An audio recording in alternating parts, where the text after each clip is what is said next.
Nationally تو بہت کچھ بدل چکا، بہت کچھ ہو چکا، لیکن جو پولیٹیکل منظرنامہ ہے وہ تو وہیں کا وہیں کھڑا ہے۔ بلکہ کل مریم بی بی نے بات کرتے ہوئے کہا کہ اڈیالہ میں بیٹھے انسان کو نہیں پتا کہ پوری دنیا کا منظرنامہ بدل چکا ہے۔ پھر انہوں نے عمران خان صاحب کو قصہ پارینہ قرار دے دیا۔ تو یہ منظرنامہ داخلی محاذ کا میں آپ سے سمجھنا چاہ رہا ہوں جی۔ اگر تو اپنے خوش ہونے کے لیے یا اپنے سامنے بیٹھی آڈینس کو خوش کرنے کے لیے آپ اتنے بڑے بڑے سٹیٹمنٹ دے دیتے ہیں تو اس کا مطلب یہ ہرگز نہیں ہے کہ گراؤنڈ ریالٹیز چینج ہو گئی ہیں۔ میرا نہیں خیال کہ اتنی صورتحال ہو گئی ہے کہ اب خان صاحب کو کہا جائے کہ وہ قصہ پارینہ ہے۔ بالکل ایسا نہیں ہے، ابھی تک یہ اسی طرح ڈرتی ہے پوری کی پوری حکومت ہو جو بھی ہو۔ ان کا خیال یہ ہے کہ اگر الیکشن جلدی ہوں گے تو ایسی تیسی ہو جائے گی ان کی، اس میں تو مجھے تو کوئی ابہام نہیں ہے۔ جہاں تک سیاسی بیانات دینے کا تعلق ہے وہ ٹھیک ہے، دونوں طرف سے ایک ہی طرح کے بیانات ہوتے ہیں۔ ادھر سے بھی جب یہ کہا جاتا ہے کہ 25 کروڑ عوام جو ہیں وہ ان کے ساتھ ہیں تو وہ بھی اتنی ہی ایگزیجریشن ہے جتنی اس طرف سے ہوتی ہے۔ سر تو یہ جو منظرنامہ ہے اس سے کسی بھی صورت خوش ہونے کی تو کوئی گنجائش نہیں ہے۔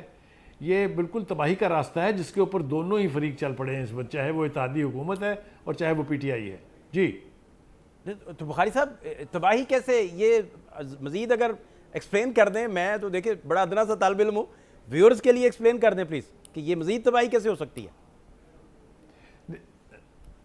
دیکھیے، اگر تو پریشر کے اندر آ کے حکومت الیکشن کروانے پر تیار ہو جاتی ہے جس کا ابھی فوری کوئی امکان نہیں ہے، تو وہ میری تباہی سے مراد یہ ہے کہ ابھی تک بھی پی ٹی آئی کا ووٹر جو ہے وہ انٹیکٹ ہے۔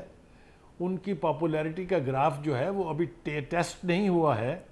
صرف ایک وجہ سے میرے خیال سے لوگوں نے یہ ایزیوم کرنا شروع کر دیا کہ ان کی کالز کے اوپر پچھلے 3-4 مرتبہ اتنی تعداد میں لوگ نہیں آئے ہیں جتنی تعداد میں وہ توقع کر رہے تھے۔ رائٹ۔ لیکن یہ بھی کوئی کرائیٹیرین نہیں ہے جج کرنے کے لیے کہ ایک پارٹی جو ہے جو کلیم کرتی ہے کہ وہ سنگل لارجسٹ پارٹی ہے، جو کہ بالکل ٹھیک ہے، اگر الیکشن کے ریزلٹس جو ہیں وہ ٹھیک ہوتے تو ان کا یہ دعویٰ کوئی بہت زیادہ غلط بھی نہیں ہے۔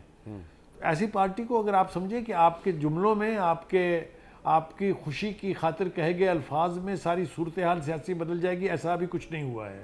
میرے خیال سے پی ٹی آئی جو ہے ابھی بھی یعنی کانسٹیٹوئنٹ لیول کے اوپر ان کے ورکر اگر باہر نہیں نکل رہے ہیں تو اس کی وجوہات بہت اور ہیں، لیکن ان کا ووٹر جو ہے وہ میرے خیال سے ابھی تک انٹیکٹ ہے۔ اس لیے میں یہ کہہ رہا ہوں کہ اگر کوئی رسک لینے جا رہی ہے حکومت تو وہ تباہی کا راستہ ہے فی الحال۔ جی